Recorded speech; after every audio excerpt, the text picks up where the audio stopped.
Because I've been speaking up a lot about this in my videos, I think that also kind of like, drove them to be like, maybe we should get rid of them. We have to get rid of them. So I may be the cause, but I'm not. I'm trying. But this is the thing. I'm trying to help them.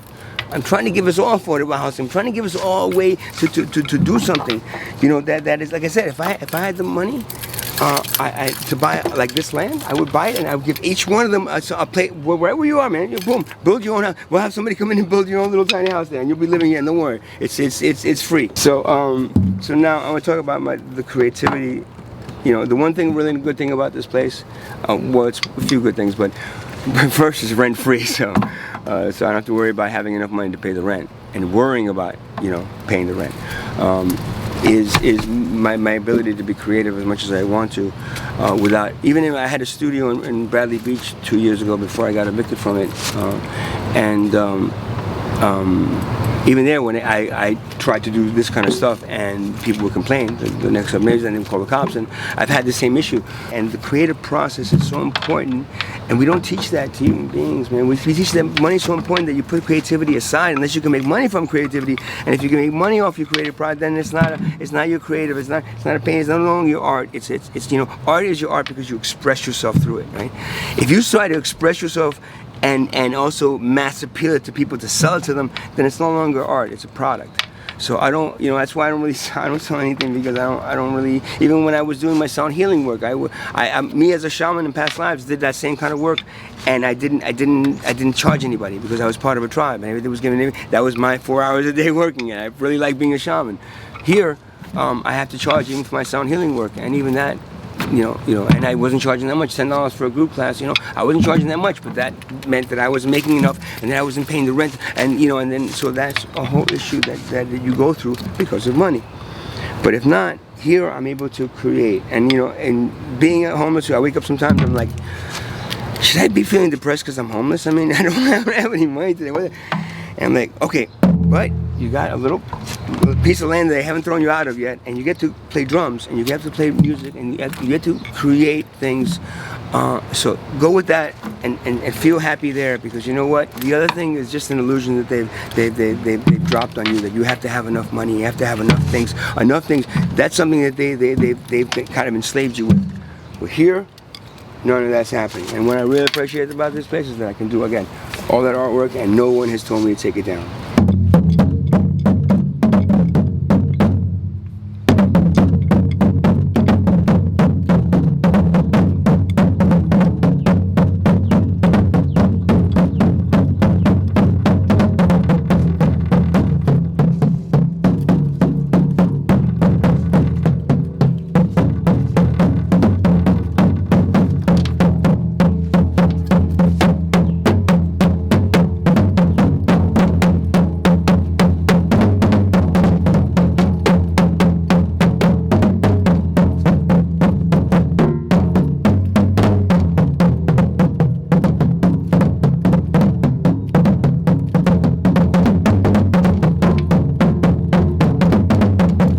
The reason I love drumming so much is because, and I play many different instruments. I'm multi-instrumentalist. I started with guitar, but I love the drums because I also love dancing, and both go in line, because it's this rhythm that once you pick up the rhythm and you start running with it, you feel that, almost that rhythm, that everything around us is made of rhythm, and you almost like tap into the rhythm of the tree.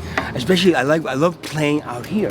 Playing out here has been really empowering, because it's at night too. You get the moon, you get the energy of these trees really add to what I'm playing, and I feel it. I feel it more than playing in my studio. I feel it more than even playing sometimes I was just playing in the tent before I came out here. Now I built this thing with this little rain thing, and now I'm feeling that's even better, and it's great, because drumming, if you have a heartbeat, you're a drummer. That's what they say, because everyone is bringing you back to your tribal past. It's bringing you back to a place where you were free. The water was free, the food was free, everything was free, the land was free. We all shared it equally. It wasn't this thing that now that if you don't have enough money for water, it's like, oh, I have 50 cents.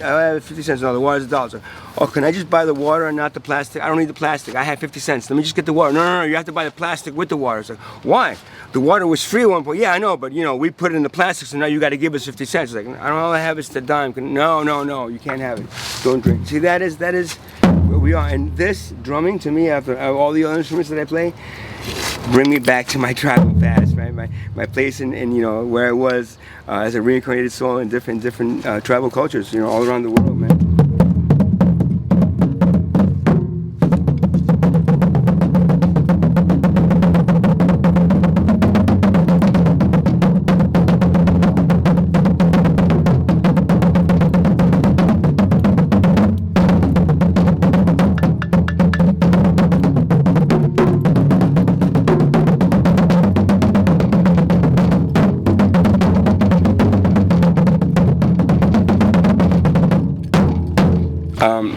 This was originated from Australia, the Aborigines of Australia, tribal culture of Australia. What they did is that they walked around and waited to find tree limbs that were hollowed out by termites. Then they would grab those, hollow them a little more, lacquer them, whatever they needed to do, and then would create this instrument called a didgeridoo. Didgeridoo is a very powerful, and I used it in my healing classes. It would really for the child. This one's in a C. So it is the root chakra. So it really moves that root chakra, really moves that energy through your body. So I love playing it, and but again, I feel a connection to this. When I play it, I almost regress back to when I was an Aboriginal. Again, that is the part of reincarnation people don't understand. It's about understanding everything, understanding every side of everything, and then deciding, which was the right side? The right side is always the one that has no monetary value. Anything that has monetary value is going to be wrong. Why? Because everybody's going to fight for it. So this is a didgeridoo.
It's important as a musician, and especially I find a lot of musicians understand this because, because a musician you have to understand different types of music and you understand different cultures.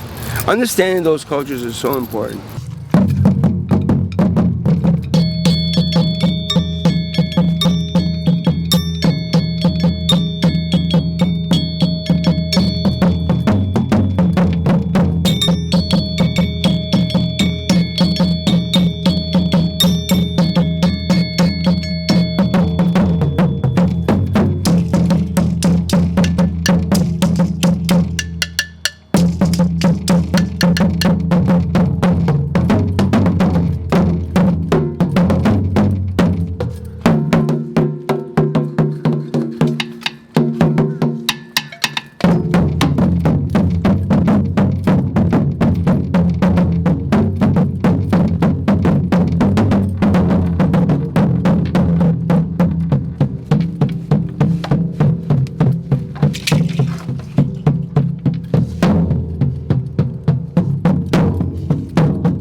when I paint, I've never been a structured painter. In other words, I don't paint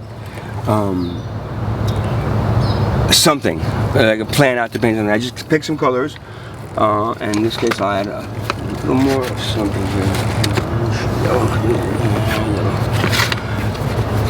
I pick a color, 2 colors, 3 colors, whatever it is, and then I just kind of like whatever my hand does, what my hand wants to do, it'll end up doing. The paintbrushes, you know, sometimes I use different paintbrushes, sometimes I use the same one.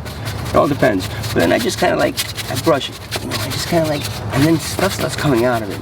And those things that are coming out of it are what it's meant to be, you know. It's kind of how I do my music right now, because I'm not really like structuring anything right now either. I had to do more structuring kind of like musically for my sound healing classes, because they were based on sound healing principles, so I had to make sure I had the right things. But here, you know, especially with this, I'm not selling this to anybody, so what I'm trying to do is just kind of like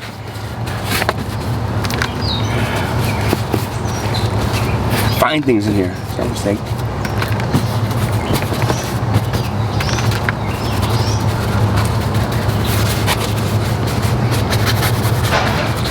and you know, I have a camera on me right now, so and this is the problem with me doing the artwork that I do, and anything that I do. When I have a camera on me, it almost like my body wants to like do what you want to see, as opposed to what I need to do. When there's nobody watching me, which is what I did all of these, nobody watching me when I do, I don't have an audience to please, and that to me creatively is the best thing, because then it is really coming out. Like a lot of this artwork for me has been therapy for me.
Now, whether you think this is a piece of art or a piece of garbage is irrelevant to me, which is what makes me feel like, in other words, I'm not doing this to make anybody. I'm just doing this to get things out of me. And you know what? The things that come out of me look kind of cool.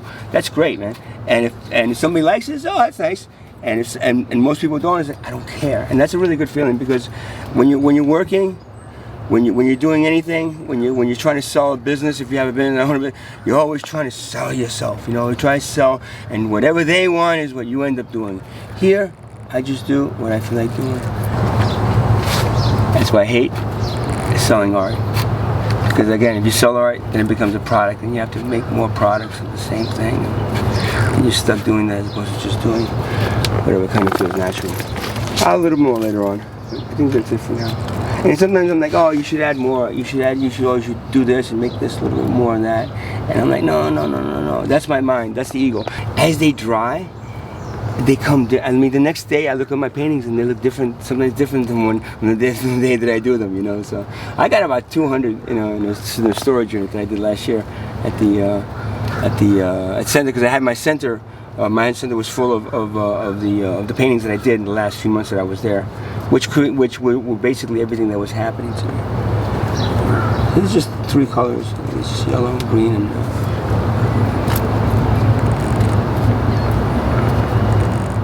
the 7 billion poor, because there's 7 billion poor. There's about 3/4 billion, middle class, and then there's 2,000 billionaires. They're the 1%, 2,000 that control everything on this planet. Since money controls everything, and whoever has the most of it controls everything that you see, watch, and see. It's me right now trying to motivate through social media and through other ways, because I was a protester for years. And protesters are great. You go to protest rallies, you feel really good, but then when it's done, you go home. And you go back to work the next day. You know, that I love Occupy Wall Street because I was there, and then I don't have to go home. We can still every day until they kicked us out. It was 2 months, but that's the longest, right? That's the thing about protesting. It is good in a sense, but then in another sense, it really, you know what? It's a lot of work, and you know what? You really don't get a lot out of it, and you end up going home feeling dissatisfied afterwards. Going home, thinking like, wow, you know, do you think it changed anything? Maybe. I'm hoping. Okay. You know, instead, doing it this way for me is another way to do it now. I'm trying to, you know, try to do my art, my music, whatever it is, and then try to get, you know, my activism there. Try to make people understand what they need to do. 7 billion poor have to walk away from this structure and then rebuild again, rebuild it the right way. God says, how much am I worth? I get $50 an hour. It's like, I got about $1 million in the bank. It's like, how much you worth? You're priceless. That is what it is. There's no price tag on you. If the Michelangelo painting on the Vatican wall, if that's priceless, you think God wants that to be priceless and you not to be priceless? You're its creation. You know, whatever you believe God to be, or this created to be, it is its creation. You think it wants you to compete with each other? Do you think it wants you to enslave, you know, a large majority of them just so that a small minority has a better life and lives better? All that needs to change, and hopefully this, getting this on camera and getting this on film, and then and getting this through the internet and getting this, you know, posted around the world, maybe this will do something. That's what I'm hoping for. That's what I'm getting a message to do right now. I was a sound healer for 8 years. I walked into my sound healing studio, and I would do music, and I would heal them. They would leave less stressed, better. Everybody's saying, oh, what happened to you? Why don't you go back to doing that? Well, at the end of that, as things started tumbling for me, my spirit guides told me, okay, well, you had enough. What? They're the ones who guided me into what I was doing. Now you're telling me it's, yeah, because doing it for people individually is nice, but you need to go back since you got your activist voice back, because it took me 8 years to get this back. You know, I was an activist in Occupy Wall Street, but I got Guillain-Barré syndrome from a flu shot, and that flu shot, that Guillain-Barré syndrome, it knocked me out for 8 years. You know, for a year of mobility, but then afterwards, just getting my activist voice back. I got it back 3 years ago, and now I need to get it out.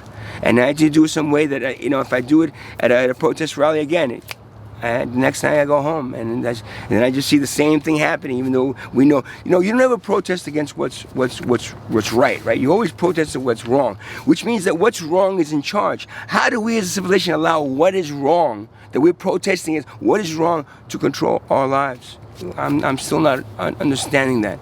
But what I am understanding is that maybe this way I can get it out to enough people, and then, you know, if all the poor all combine each other and say, wait a second, let's just walk away and rebuild the right way, maybe you'll have a chance to create something better before this civilization, unfortunately, doesn't go any further. Because money, there's no way, there's no future us. You imagine us in 100 years that has a monetary system, right? So when are we going to act upon that?